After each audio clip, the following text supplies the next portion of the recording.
চুল পড়ে যাওয়ার অনেকগুলা কারণ রয়েছে। প্রথম কারণটা হলো পুষ্টিজনিত ঘাটতির কারণে। পুষ্টিজনিত ঘাটতির মধ্যে হলো ভিটামিন ই।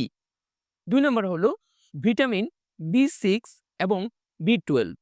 এইগুলার যদি ঘাটতি থাকে তাহলে আপনার চুল পড়ে যাবে।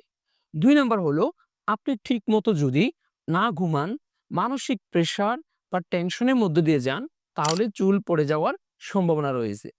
৩ নাম্বারে যদি বলি, বিভিন্ন রকমের কেমিক্যালের ব্যবহার। অর্থাৎ আমরা অনেক সময় চুলের মধ্যে বিভিন্ন ধরনের শ্যাম্পুগুলা ইউজ করে থাকি। এই শ্যাম্পুগুলা বানানোর সময় নানা রকমের কেমিক্যাল ব্যবহার করা হয়। এই কেমিক্যালগুলা আমাদের চুল পড়তে সাহায্য করে। ৪র্থ নাম্বার যে পয়েন্ট হলো, চুলের মধ্যে আমরা অনেক সময় হিট দিয়ে থাকি, স্ট্রেইট করে থাকি। এই স্ট্রেইট বা হিটের কারণেও চুল পড়ে যায়। চুলের গোড়াটা আলগা হয়ে যায়। আপনি যখন চুল আঁচড়াবেন তখন চুল পড়ে যাচ্ছে।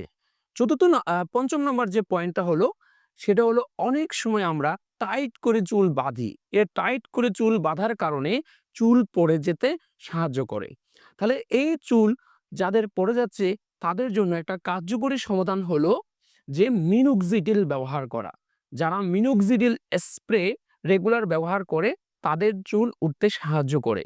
এর পাশাপাশি আপনি বিভিন্ন খাদ্যাভ্যাস যা আমাদের পুষ্টির ঘাটতি ফিল আপ করবে এবং নিয়ম কানুন মেনে চলুন, তাহলে দেখবেন আপনার চুল পড়াটা বন্ধ হয়ে যাবে।